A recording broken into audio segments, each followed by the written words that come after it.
మన ఇండియన్స్ అందరూ సెలబ్రేట్ చేసుకోవాల్సిన న్యూస్ ఇది. కానీ అంతకంటే బాధాకరమైన న్యూస్ కూడా ఇంకోటి ఉంది. కామన్వెల్త్ గేమ్స్ ఇది ఒక ఫ్రెండ్లీ మ్యాచెస్ అన్నమాట. ఎవ్రీ 4 years కి ఒకసారి జరుగుతుంది. అయితే ఈసారి స్కాట్లాండ్ లో జరిగింది. దీంట్లో 74 నేషన్స్ ఇంకా టెరిటరీస్ పాల్గొంటాయి. Swimming, javelin throw, boxing, table tennis, gymnastics ఇలా చాలా గేమ్స్ ఉంటాయి. మన దేశం నుంచి కూడా ప్లేయర్స్ పాల్గొన్నారు. మన దేశానికే 39 మంది మెడల్స్ విన్ అయ్యారంటే చూడండి. దీంట్లో 13 గోల్డ్, 17 సిల్వర్ ఇంకా 9 బ్రాంజ్ మెడల్స్ మన ఇండియన్స్ కి వచ్చాయి. ఇంకా టాప్ 4th ప్లేస్ లో మన ఇండియా కూడా ఉంది. వీళ్ళే ఈ ప్లేయర్స్. మీరందరూ కంగ్రాట్స్ అని చెప్పి కామెంట్ చేయండి. బాధాకరమైన న్యూస్ ఇంకోటి ఉందని చెప్పాను కదా. అయితే అక్కడ స్కాట్లాండ్ లో మిస్టర్ సింగ్స్ అనే ఒక ఇండియన్ రెస్టారెంట్ ఉంది. 75 kgs బాక్సింగ్ లో విన్ అయిన లోవాలినా, అస్సాం కి చెందిన అమ్మాయి కూడా ఉంది. ఒలింపిక్స్ లో కూడా మెడల్ విన్ అయింది. అయితే అక్కడ తినడానికి కోసం అని ఆ రెస్టారెంట్ కి వీళ్ళు వెళ్తే అక్కడ వాళ్ళ లోగో చూసి తిని షాక్ అయింది. మన ఇండియా మ్యాప్ ఉంది కదా, దాంట్లో నార్త్ ఈస్ట్ రీజన్ ఏదైతే ఉందో అది మిస్సింగ్, అది లేదనమాట. దీన్ని కరెక్ట్ చేయండి సార్ అని చెప్పేసి అక్కడ ఓనర్స్ ని పొలైట్ వేలో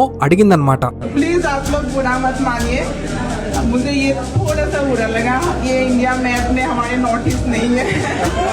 ఎందుకంటే మన దేశంలో ప్రతి ఒక్క పార్ట్ ఇంపార్టెంటే. ఇంకా పక్కనే మన ఇండియన్ బాక్సింగ్ ప్రెసిడెంట్ కూడా ఉన్నారు. తను జమ్మూ అండ్ కాశ్మీర్ కూడా ప్రాపర్ గా లేదని చెప్పేసి ఆ రెస్టారెంట్ ఓనర్స్ కి చెప్పడం జరిగింది. అండ్ వాళ్ళు అపాలజీస్ చేశారు. చెప్పాలి అంటే మన దేశమే మన గుర్తింపు కదా. అలాంటిది వీళ్ళు ఇలా మిస్టేక్ చేయడం కరెక్టేనా? ఈ ప్లేయర్ ఎవరైతే ఉన్నారో లోవాలినా గారికి ఒక బిగ్ సెల్యూట్. ఎందుకంటే కొన్నిసార్లు మన ఇండియాకి మెడల్స్ విన్ అవ్వడమే దేశభక్తి కాదు, మన ఇండియా మ్యాప్ ని కరెక్ట్ గా లేదు అని చెప్పడం కూడా దేశభక్తే. మీరు కనుక ఈ లోవాలినా గారి సిచ్యువేషన్ లో ఉంటే ఏం చేస్తారో కామెంట్ చేసి చెప్పండి. ఇంకా నా పేజ్ ని ఫాలో చేసి పెట్టుకోండి. అంతవరకు జై హింద్, జై భారత్.